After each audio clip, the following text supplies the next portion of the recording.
We have Neha and Jason, and they're going to introduce themselves in a few minutes. But before that, I'm going to go and share my screen for a really cool, fun presentation because it's got my face on it. All right.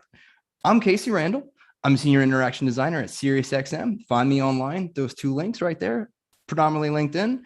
And I will be your host and guide for this evening's event. We're ADPList, stands for Amazing Design People List. This is Coffee Hours Portfolio Edition number 13. Can't believe it, 13. Ah, man, so many of these. And I've hosted, I think, all of them. What is ADPList? Who is ADPList? What are we? We're a global community based on genuine connection. It's pretty simple and as special as that. If it's your first time here today, welcome. Our mission, that we foster inclusive spaces and support networks for designers and others to come together, learn from each other, and all obviously strive to be just better. We have representation at all of these amazing companies. I don't see SiriusXM on there yet, but we'll get into that. All right, a couple milestones here and there, guys. Over the last year and a half, we've gained over 2,000 mentors, 5,000 one-on-one sessions, over 80 events in over 70 countries. I think that deserves a round of applause.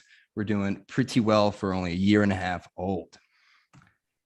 All right, a couple of guidelines before we get started. This event is being recorded, and by attending, you are granting consent. We're going to be using Pigeonhole for Q&A and the Zoom chat for general commentary. Please put all of your questions in Pigeonhole for panelists until we get to Q&A later in tonight's event. I don't have to say this, but I'm going to say it. No hate speech or discriminatory behavior will be tolerated whatsoever. Number one. Group selfies will be taken in a few minutes. So hopefully turn your cameras on so you can see your beautiful faces. And of course, post any takeaways and anything from tonight's event on social media, tagging at ADPList and hashtag amazing together, because we are all in this together. Find us on LinkedIn, Twitter, and YouTube. Now I'm gonna stop sharing. It's as easy as that. All right. Well, again, welcome everybody. We've got almost 90 participants so far. Give yourselves a round of applause. This is absolutely amazing. I'm very excited for tonight's event and the portfolio reviews. We're doing things a little differently this time. We're only going to do 2 to 3 portfolios. I know it's crazy. We're going to have a really interesting presentation. So hopefully we'll be able to learn a little bit more this time around. Again, you got to change some things up now and again, right? All right, so I am going to pass this over to, I believe we're going to take our signature selfie at this time. I like to do this in the beginning now because we have the most attendance. So I'm passing this over, and we will turn your cameras on, and we'll be taking our signature selfie now. Okay, guys, I'm going to give you a couple seconds to get ready. Turn your cameras on, please. Hey. Get your pose ready. Okay. 1, 2, 3. We got 4 screens. Ready? 1, 2, 3. Okay, we got 5 screens now. 1, 2, 3. Okay. 1 second. 1, 2, 3. All right, guys. Awesome. I'll pass it back over. Thank you so much. Appreciate that. I have no idea what screen I was on. I was just smiling for each one of them. But now we have Neha and Jason. They're going to introduce themselves and start our presentation before we're getting into our portfolio reviews. Okay, let's make sure we put the Pigeonhole link in the chat. So if you got questions for our panelists, make sure to ask them there. And save our Zoom chat for general commentary. And I'm going to pass it over to Neha. Tell us a little bit about yourself.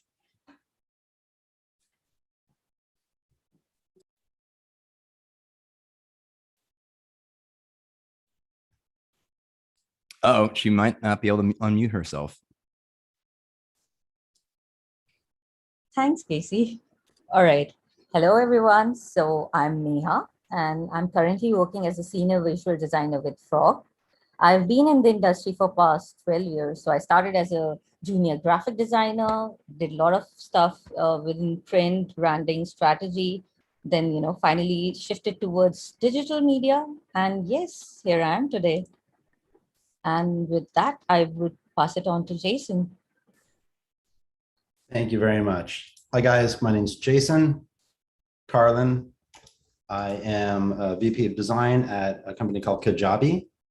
I've been doing this for over 20 years, which is a really long time. I'm very old and I get to say things like that now. I spent 7 of them with Google and YouTube. Before that, I helped launch a thing called Text Plus. It's a text messaging platform and a voice messaging platform that still exists. Hopefully some of you have seen it. And yeah, I'm just really happy to be here. All right, I think we're going to kick into the presentation now. Jason, feel free to share your screen and get us started. All right, let me give this a shot. Is that working? Perfect.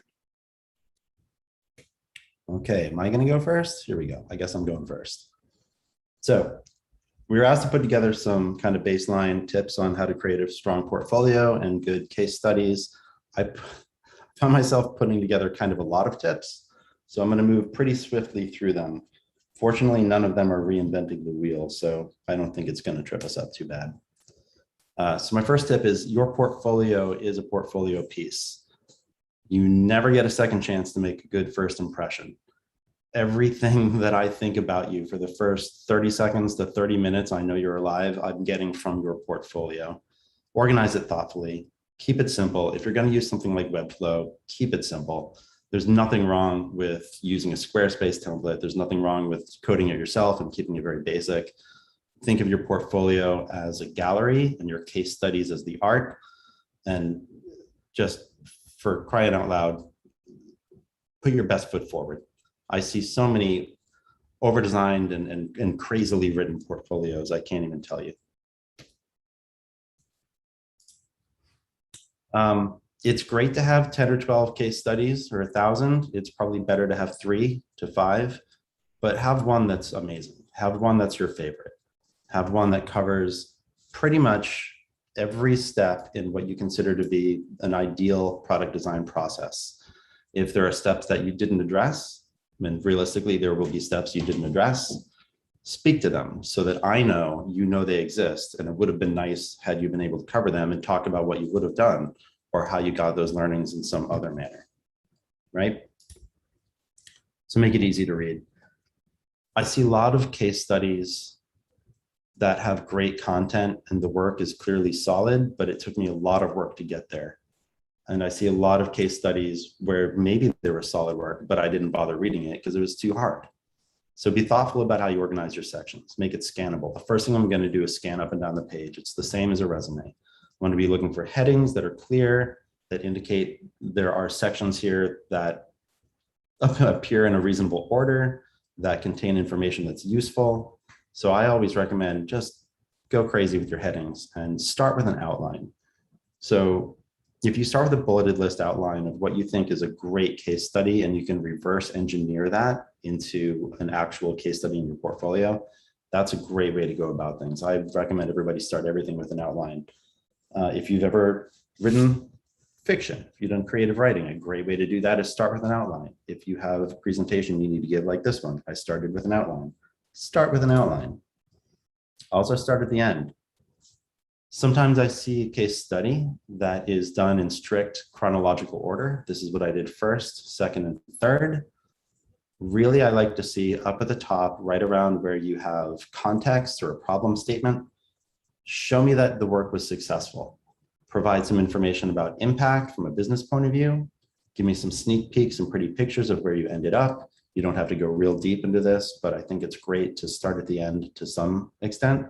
And then at the actual end, go real deep with the final product with as much impact information as you can possibly muster. Tailor your story.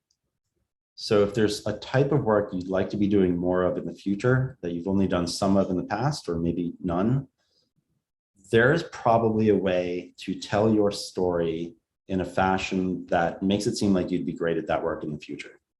I think it's very rare that you can't adjust your story to meet your future goals.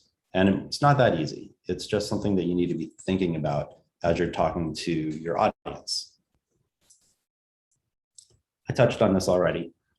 There are a few things that don't come naturally to many designers, and business thinking is one of them.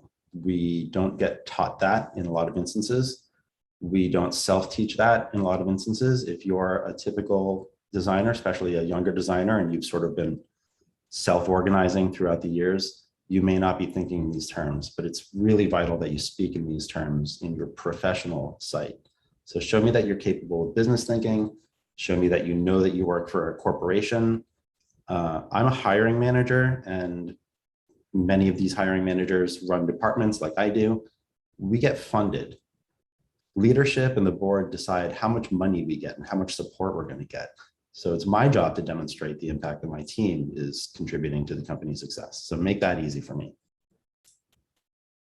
This is more tactical.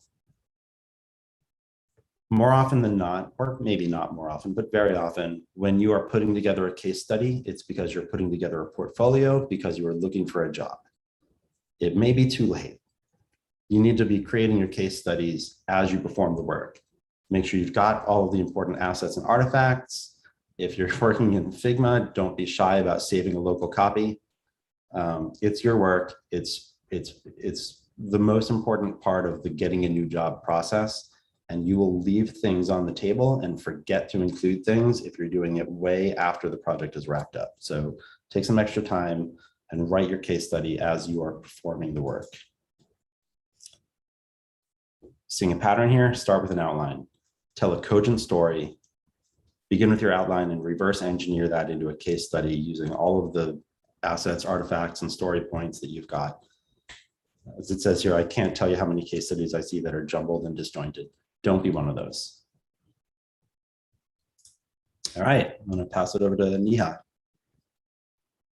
Okay, hi everyone. So I absolutely agree with what Jason said, because within my organization, even I'm acting as a hiring manager, so it gets very difficult, when you have to dig deep into these case studies. So moving ahead. Yeah. So like Jason said, definitely, don't get hung up on the quantity of the projects that you are showing.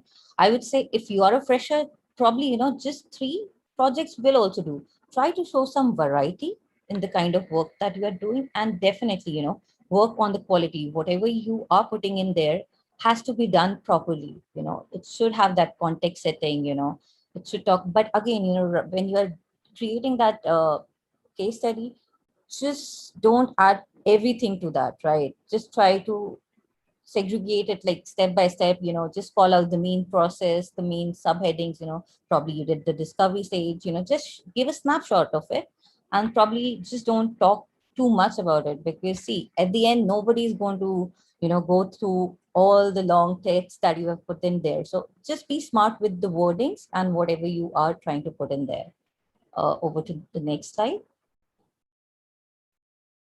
The most important thing that I feel personally is, as a candidate, you need to show your superpower within your portfolio. I mean, personally, if you ask me, I go through more than 50 portfolios in a day. And it's like, to me, most of them look pretty similar, right?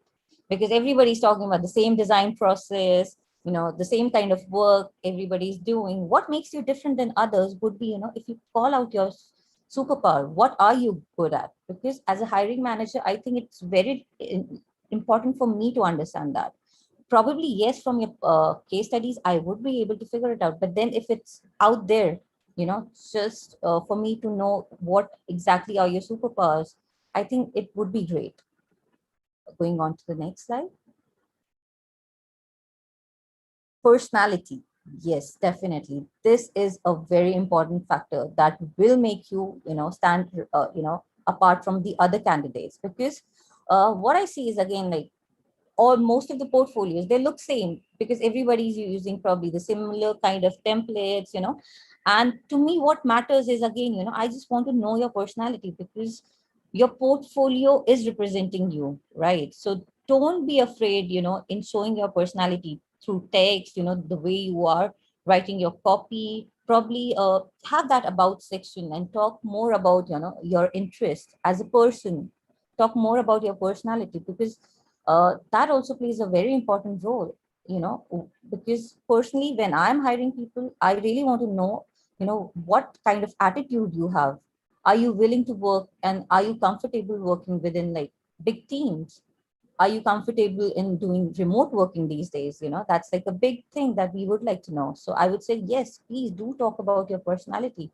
That is one of the biggest thing that I see missing in most of the portfolios. Moving ahead. Yes. And when I say written copy, please, I mean, yes, definitely, nice, fancy snapshots of your work are important. But then, personally, if you ask me, for me, the written part also plays a lot of importance because, I've seen that a lot of people do a lot of mistakes in grammar, probably, a lot of typos. And that's not a very good way to present yourself, because you are part of the professional world. And I mean, these are very small things, but then they do play an important role. So I would say, whatever you're writing, just double check it. Moving forward.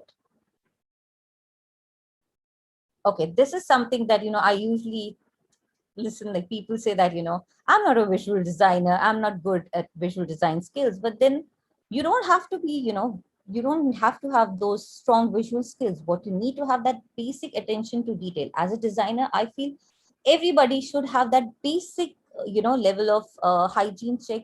They should do that within their portfolio. When I say basic level of hygiene check, I mean, probably the alignments, your typography hierarchy, the breathing space, are you giving it? Because sometimes, a lot of portfolios that I go through are like, having a lot of pictures, very weird layouts. So try to keep it clean, simple, and just have the basic aesthetics at place. Because again, see, you are kind of designing. Your portfolio is again a design work that you are creating. So it has to be good because we would be judging you on that too. Moving ahead. Okay, last but not least, this is something that I really think is one of the major things that people miss on. And that would be, if we're like, whatever case study you are, showcasing, just let people know. Were you part of a big team? If you were, what were your specific role in that team? Because, I see a lot of people, they show you all the wireframes, everything is there, but then I really don't understand your particular role in that particular project. So just be clear about it. Just tell them, I probably took care of the interaction designer, designs, I did the wireframes, I did the visual design, whatever you did during that project, just call it out. Yeah, that's pretty much it from my side. Thank you, guys. All right. All right. Well, thanks for all of that wonderful insight. I don't know if you've been watching the chat, probably not because you've been doing a presentation, but it was going off. People are learning so much. So those who are just joining us, we have a link for Pigeonhole for your Q&A questions. That'll be done at the end of tonight's event. And the moment is nigh. Everyone drop in your portfolio links into the chat. Anybody who wants to get reviewed and critiqued, obviously not. I mean, if you don't want that, then fine. Then don't drop your link in there, but please do. All right. Let's give it like a minute. I mean, they're just pouring in. We're gonna give another minute, and we're gonna have our esteemed panelists choose one each. A little different this time, y'all. Normally you get to a bunch, but we're gonna be doing two, maybe three if you got some extra time. We'll see. It'll be on me to call it. I'm waiting for that 1 minute to pass up. Keep dropping them in there. Keep dropping them in there. Also, just a heads up on Pigeonhole, the link is in the chat. Well, at this point, it's almost impossible to find, but we'll redrop it after portfolios. And you can actually upvote questions. So if you don't want to ask a question, or if you want to, support somebody else's question, if they, ask something that you want to ask, upvote it.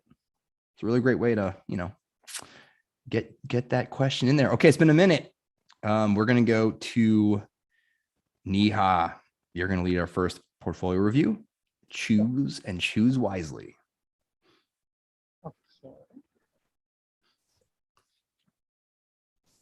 And Sure. feel free to share your screen, obviously, for the review.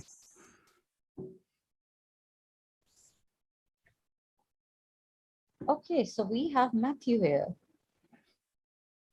All right, let's start with this. So I like the way that you have placed your image. It again, like one of the points that I made, I get to know about you more. It's nice. You are clearly defining, that you are a designer plus developer. So for me, that's like a bingo. First point, I know who Matthew is. So yes, let's scroll down. Okay. So projects. Awesome. All right. So I would say again, probably this thing could have been done better, because if I look at the snapshot that is there on the left hand side, for the app, it's nice, but then, too much of shadow. I mean, the spacing between your text and the imagery is again, too much. It doesn't look that it is together, like from a design point of view, like in terms of information, it looks like the image is a different thing and your content is different thing, but ideally it is like the same thing. So it has to be, I feel the text on the right should be somewhat closer to your imagery. But I like the fact that, you're telling about the project, you are even mentioning the date, and you're giving, some side, sort of a snapshot about the thing. So yeah, definitely that is interesting.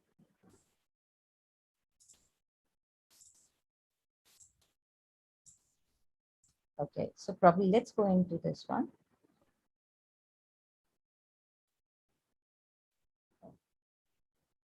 All right. So, all right. So you're talking about your project, giving us the background, solutions, target audience. Okay. So I would say, Matthew, if you, I mean, I know that you're setting that background for the project, but it would have been better that before the solution, if you could have talked more about the problem, what was the project about, like in terms of what was the main problem statement that you had in place to solve it, and then probably talk about the solution. Or is the solution, oh sorry, actually I missed it, solution is something that you are planning to create. So I think it's just because you have used that terminology instead of problem statement, you have used the word solution. So it was kind of misleading for me, because I felt just by reading the headings, you're talking about the background, you're talking about the solution, and I was like, why are you talking about the solution just on the start? So I would say, instead of solution, probably terminology. Look at the terminology that you're using.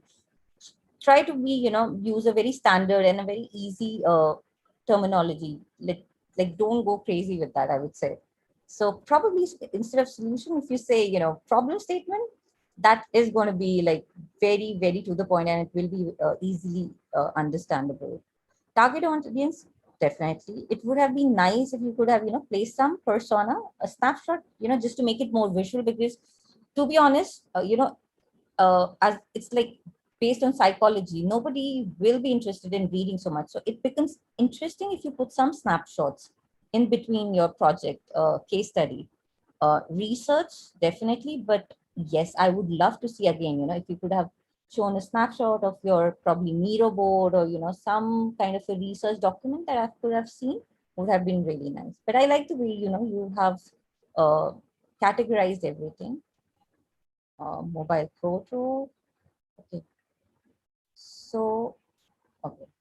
I think one of the points again I mentioned was, the basic aesthetic things need to be taken care of. So the major problem that I see is probably this image that you see on the left is kind of hanging, because when I start, from the top, when it says mobile prototype, what I see is only the content, which is again, it seems very compressed.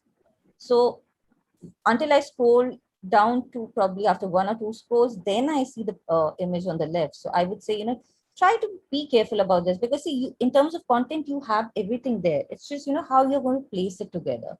I think that is very important. Nice. This is nice. Iteration, branding. Interesting. Okay, so in terms of structuring, I would say yes, you're definitely there. Like I mentioned before, probably, it would have been great if you could have talked about your particular role in this project. What all things have you, done personally, and was it like a group project? How many people were involved? I mean, that would be really great to know. Other than that, I would say another thing that I feel you could do is, because I see that you are following the process, if you can just probably after your problem statement, show me that snapshot of the, I know that, in the design, at the end, the design process is same, but then it's nice to see that, small diagram where it explains, probably you did the persona, you did some research, went on to your design phase, then to the prototyping. So probably if you add that, that would be like really good. But in terms of content, I would say yes. In terms of size of the content, it is there, right? It's not too much. It is perfect, I would say. Yeah, just these small pointers, and probably let's just go back to, okay, so I see, okay, you've shared LinkedIn, Instagram on the top. Let me just check your about section. Perfect. Yeah, this is something that I was talking about, talk about yourself as a designer, what you believe. I like the fact that, you have even placed some fun facts about you. So yeah, that's pretty interesting. Yeah. Jason, do you want to add in something to this? I think this is pretty good. One thing that always kind of catches my attention is when personas are included. I'm looking at this Kelly persona. Well, first off, she's having a rough time. She suffers from a lot of things and was recently in contact with somebody who was confirmed to have COVID. So I wonder if there are multiple personas that were developed. And I also wonder how those personas were developed. It's always a shame to me when I get the idea that they were just kind of based on hunches, whether there was actual research behind it. I always find that really interesting. Neha, to your point, it's people love pictures of whiteboards and Post-its, whether they should or not, they just do. So you can use that to your advantage. If you're going to have a section about research, just some illustrations of you doing the research, doing the design process. I think that can be really helpful. This section that says mobile prototype that Neha pointed out, there's clearly a layout bug here, which is a shame. I'm sure it's not intended to lay out this way. I think that's probably the biggest eyesore on the page. But on the whole, I think this is a good story. I think that it's containing most of the things that I'd like to see it contain. As I said, I can scan down the page and I can see all the stuff that's in here. I can see that it's got the sections that I'm looking for.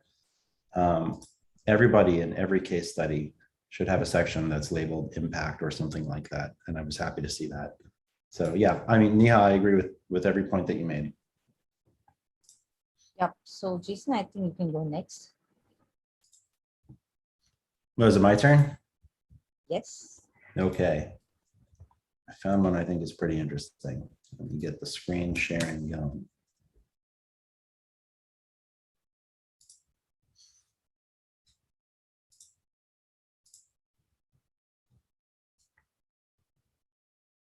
Is that working? Yes, does everyone see, I'm going to say this incorrectly, Soham's portfolio site? Somebody give me a thumbs up. Casey? All right, cool. I looked at a couple sites while Neha was talking. I looked for things that were obvious and less obvious. I didn't look for my favorite, but I couldn't pass this one up because watch this. I'm going to scroll down the page. And that's going to happen. That's awesome. That's just really cool. Is the rest of the site good? I don't know. I haven't seen it yet, but I thought that was pretty cool. So Soham is passionate about data-driven interactive experiences that shape the future of human-computer interaction. I think that's a pretty good bio line. It's very, very trendy. It's very now to have a one-line bio about yourself in the front of your portfolio. It's not a bad idea. It's not a great idea. It's probably kind of de rigueur. You're supposed to include it now, and I see some really clunky ones. So I think this is pretty solid. So I'm going to go ahead and I'm going to scroll down. There's no navigation up top, so you're intended to scroll the page, which I think is just fine. Let's see here. What are we using for typeface? We're using Proxima Nova. Not a favorite of mine, but it works a lot better in all caps. I do look at things like that. I'm not necessarily looking for the world's best typographers or visual designers. but I am looking for taste, and I think this is tasteful. So let's take, look at that. This is fancy. Your portfolio, everybody, does not have to be this fancy. This is very fancy. Makes me wonder how this was assembled and whether it represents any like unusual technical skill that the designer might have. Then again, it might be Webflow. It might just be somebody who's very good at Webflow. Let's take a look at the first thing, safer zone. I don't know if everybody can read this clearly. This is a mapping application that helps users navigate the safest possible route using UW safety resources, UWPD and SP. I don't know what those things are. I'm sure it's obvious to everybody else here except for me, but I don't know. It's got another really slick scroll effect. You know what? I made a big deal out of saying don't over design your portfolio. I made a big deal out of saying it at the top of this that your portfolio is a gallery and your case studies are the art. Soham is getting away with a lot here because it's well executed and it's tasteful design. I normally coach my designers and my mentees to do less, but this is working really, really well. So I'm just taking some chances here that I wouldn't advise everybody to take. All right, so we've got an overview, nice big bold section title. I'm going to skip down here just a little bit. Right, the next major section is research insights, so I can see that we are starting with an executive overview. Great context about what this designer did and did not do as part of this process. Even name check some team members. That's a nice thing to do. Background, let me see here. This to me seems like a really solid depiction of the landscape in which this project exists. Background followed by outcome, that makes sense to me. I sometimes wonder if there are other solutions already developed in this space and whether a section about competitive research is warranted. Obviously, not obviously, but to me, this is a brand new type of product. So I can't tell you what else is doing something like this, but competitive research is always interesting for me to see. As I said up front, I do like it when there's a sneak peek of the end result towards the top of the case study. Something eye-catching, everybody likes pretty pictures. Animations or interactions are fantastic as well. So here I'm getting the, let's see, what do we call it? The background and then the outcome right up front. I'm not seeing anything about impact at the top. And I do find it interesting when somebody is able to give me sort of a quantifiable measure of success that this project had. Show me a sneak peek of that at the top. The story is, here's this complicated problem. Here's this elegant solution. Here's the evidence that it worked. So that is something that maybe is missing. I also talked a lot about starting with an outline. This is a bulleted list laid out horizontally. This is the outline that the brunt of the case study followed, I assume. I think this is really great. Research insights. So now we're starting kind of chronologically from the beginning of the process. Semi-formal interviews, comparative analysis. So this is when we're getting into some of the other products operating in the space. I'm glad that that's here. There are some shots of those products as well. That's fantastic. Research insights. Many resources. That's great. A nice how might we statement. Everybody likes those.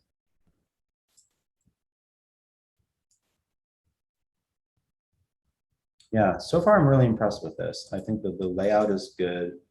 Obviously the typography and grid, the sort of basic presentation of this, it's nice and organized. Your portfolio is a portfolio piece. I feel like this is a strong portfolio piece. As much as everybody likes whiteboards and Post-its, we also like to see sketches. One thing that's missing from so many portfolios is the ability to enlarge an image. You're showing me something really interesting. I can't quite grok it at the size. This is great. Being able to zoom in is great.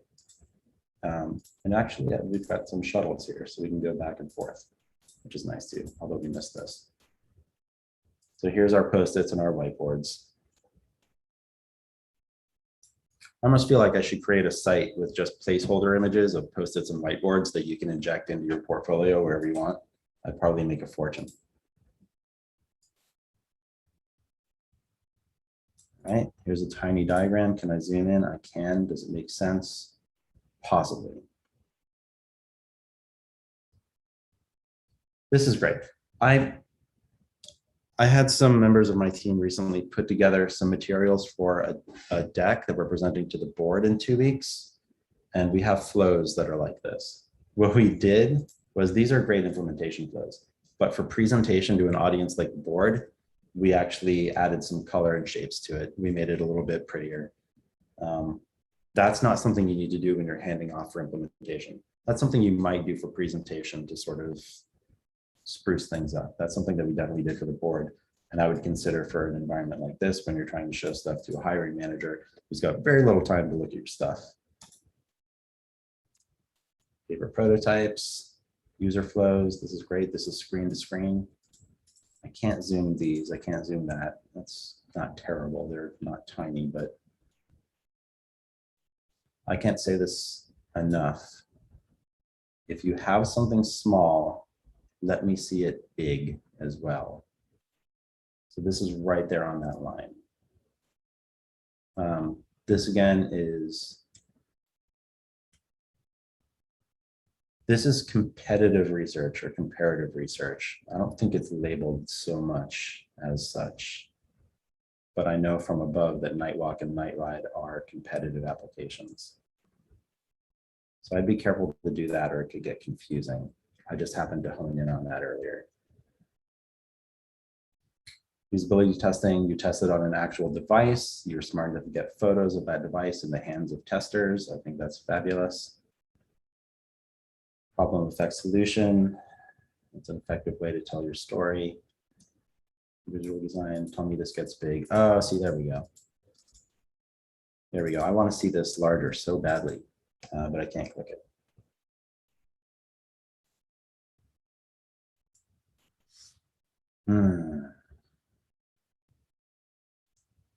We chose Montserrat due to its readability and familiarity.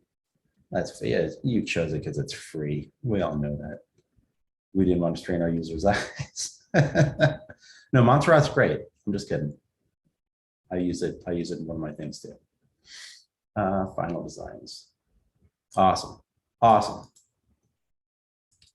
Show me what you've done. Show it to me in action. Give me an embeddable interactive prototype. Give me a video of this. It's great to have really lovely hi-fi mock-ups towards the end when we're diving deep into the solution. Having them be dynamic or animated or interactive is even better. I think this is lovely. Neha, you need to help me out. I've said mostly positive things here. I need to find some things to be I mean, about. to be honest, actually, Jason, I would agree with you. You know, this is like one of the strongest portfolio, I would say. I mean, in terms of the structuring, I mean, it's just what we were trying, like a minute before when we were giving that presentation, it has most of the content there. In fact, I was going through his about us, about me page also. I mean, I really like the way he's done that.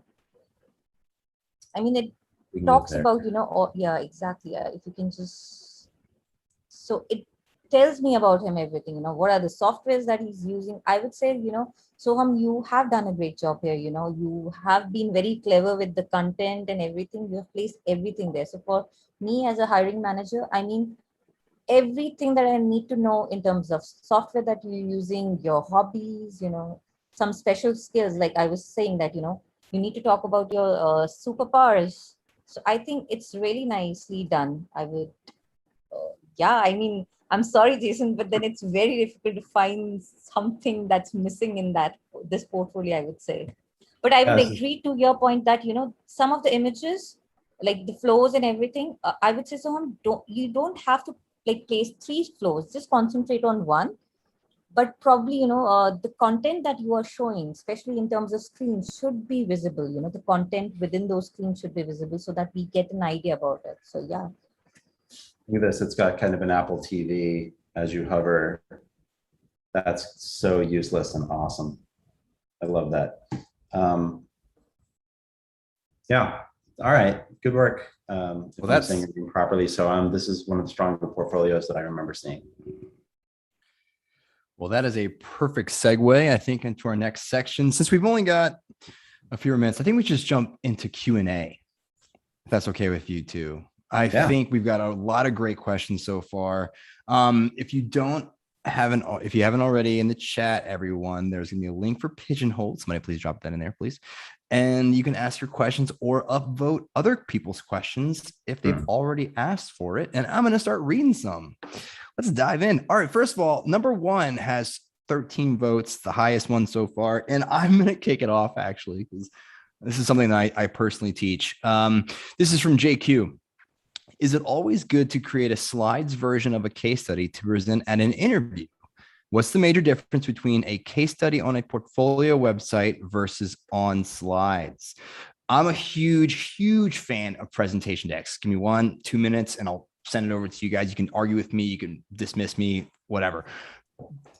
Presentation decks, portfolio decks. I think I got this tip a really long time ago about putting certain amount of work or the case study or just like the hooks on the website. And then when you're interviewing, you have this deck, this presentation to obviously present to interviewers, and you can lead them down this path or story and navigate them going slide to slide, going into annotations of your research, your design, your process, your impact, the results you have, any data, any findings. It's more of the opportunity for you to then present your work versus a case study online, which is going to be probably has all the copy and language in it that it needs to, as if you weren't, giving them this information or presenting it. It's a different situation. And again, like I said, it's really a great opportunity to tell them a story and lead them down this path. I'm gonna pop it over to you too. So there's kind of 2 different types of deck you can put together, right? There's the one that's meant to be presented and spoken over, and there's the one that's a distributable or a leave behind or something you're going to send to somebody to consume when you're not there. To Casey's point, if you're going to be presenting a case study, running people through, scrolling through your website is maybe not the best way to do it. Running them through a really deep, dense deck that's intended for somebody to lead themselves through, it might not be the way to do it. Put together a presentation and present it. I think Casey's exactly right. I have definitely had people walk in and present to me a case study from their site, and I got dizzy from all the scrolling and trying to follow along. So I think it's a fantastic idea. If you're going to give a presentation, put together a deck that goes with it. Yeah, and just to that, I would like to add on, Jason said, when you're presenting, create 2 types of deck. I would say if you are personally presenting it, just try to minimize the number of slides. I mean, don't go wild with your story and have like 50 slides and, just don't do that. I would say if you have to hand it over and if you want to that person has to read it themselves, then probably, you can go on with the slides because you're not there explaining your things. So you probably, you can extend your deck. But if you're presenting in person, please try to have that sweet and short deck, just giving the overview, have few slides, talk more. Yeah, that's it from my side. I've done this before, man. I've created both versions of decks. I've created the version I'm going to present and the one that I'm going to leave behind, which is denser. Yeah.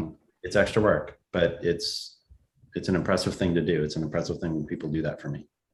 It's for me, I'm really passionate about transferring my work from my website to the deck and really getting into those granular details, those insights that you can't just, the passion also comes across when you're telling them the story. Again, I've been in this game for about a decade now, so I have a lot of work saved. I have like 90 slides on my full deck. Just like Neha said, don't show them all of those, but what you can do then, you can tailor your presentation to the role or the company or the product that you write, you kind of filter them down to show 2 or 3 tops. And you can pick and choose which one you feel like would tell that better story. All right, next question. Anyway, I hope you guys learned something. Next question. All right. How do we balance showing enough without showing too much from anonymous? Oh, that's tricky. What we just saw was a very in-depth, and we said nothing but wonderful things about it, but it was very in-depth. It's very long. Part of the reason that we got all the way through it is that it was well organized. It had compelling writing and imagery. It is large. I think that, like I said up top, being able to include or speak to all of the steps of a close to ideal design process is important. If you can, and to Neha's point, do that as concisely as is reasonable. Include everything that's required. Don't drill down into everything, I don't think. If you're feeling like you're light on content, I would say pick a section of your design process that is strongest and fill that out. I think the portfolio that Neha reviewed was light on research. Either that's kind of a black eye or it's an opportunity to fill a thing out. On the whole, it wasn't an overly short case study, but it was light in a few spots. And I think maybe choosing the spot where it's strongest and playing into that and making sure the other bases are at least sort of covered is a good approach. Again, Soham's, I'm butchering that name, I know I am. Soham's portfolio that we just went through was much denser a case study than you necessarily need to have. That's my thought. So if you ask me, I would agree to Jason, but to me, I mean, if I look at Soham's case study also, I agree that it was dense, but then it was at the same time, it was very easy to scan. So I don't mind if you have done it nicely, placed everything very smartly, I would say it's okay. But then again, that's like a chance that, a risk. I would not say that, you should go ahead with. Probably, yes, stick to less content. I mean, if you want to showcase also, there are ways, probably you can hide your content, have, accordions or something like that. If the person is interested in knowing more, probably they can tap and it can expand, But on the first go, it should be scannable. For a hiring manager, I would say, we have to go through a lot of portfolios, to be honest. You cannot expect us to, scroll 20 times, go through a dense thing. We're not going to read everything. So if you're doing it the right way, I think it's okay in terms of content, I would say. Yeah, that's great. Keep it concise. Don't let me think that you forgot a part though. I think that's what I was trying to think of a way to say earlier. I think if you keep it concise, but you left out research or you only had a light section on research, it'll make me think like you were skimming it over because you didn't realize it was important. So yes, concision is important, but don't forget spots. Absolutely. What else do we have? All right. This is from Amber. I've heard so much debate about this. Does a case study about a product that's shipped have more weight than one that was never shipped or is not yet shipped? Definitely more weight if it's shipped. There's almost nothing more impressive than if somebody has a portfolio full of case studies and each one of them has something really nice and flashy, like really beautiful final results and an interactive or video prototype, and then a big bold button that says, see it live. I think that's fantastic. The evidence that you've created something and you've done such a thorough job that you can tell a case study about it and it has shipped and is currently live and still viable and still relevant. That's fantastic. Unfortunately, that's not the case with most of the work that we all do, right? Most of the work that we do either doesn't ship the way that we designed it, has changed since we designed it. So that's a lofty goal, but it's a fantastic thing to see. So personally, to me, I would say that, it really doesn't matter whether it's been shipped or not. What you're presenting should be good enough to convince me that, you know how things have to be done. I mean, because see, like Jason said, obviously, most of us, we know that whatever we start with, probably doesn't ends up the way we thought it to be. So I would say it's okay. I mean, just don't get so conscious about whether the thing has been shipped or not.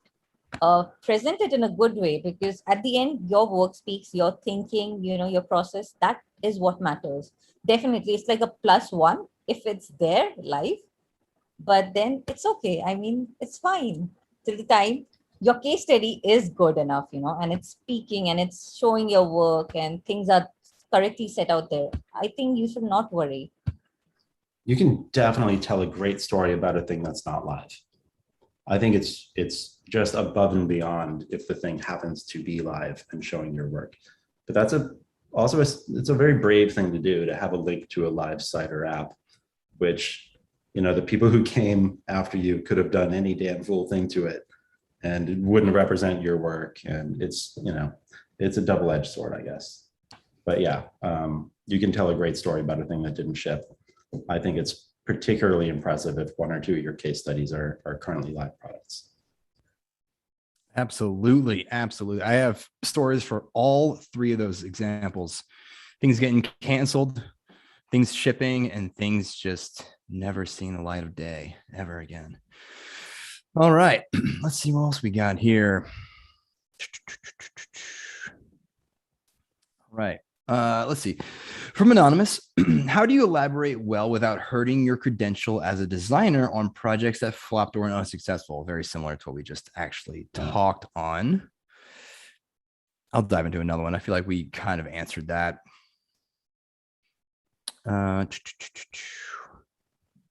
Okay. This is from Jason.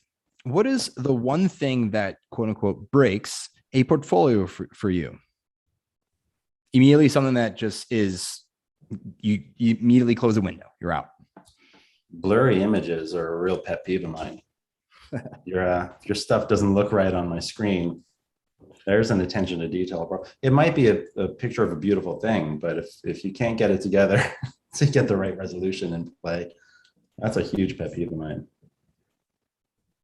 I would agree to that. I mean, that would be one of the biggest thing. And the second, I would say the layout. I mean, a lot of time what I've seen people really go crazy with the layouts. They want to don't try to jazz it up. Just try to make it keep it simple, right? Because sometimes, and most of the time I've seen that people really try hard to, set themselves apart by trying some crazy layouts and stuff. Don't do that. I mean, there are so many other ways to do that, probably like we said, talk about yourself, add personality to your portfolio. So yeah, layouts, be sure about the layouts. I mean, for me personally, if it's not in a good shape, it's not presentable, I mean, I won't move ahead with that one. Yeah, for sure. Excellent. There's two questions in here that kind of overlap, and they're both from Anonymous, randomly enough. All right, so this is it. Let's see. I'm gonna try to combine them. If you have a school project, or maybe from a boot camp, how do you compensate if you can't measure the impact? Yeah.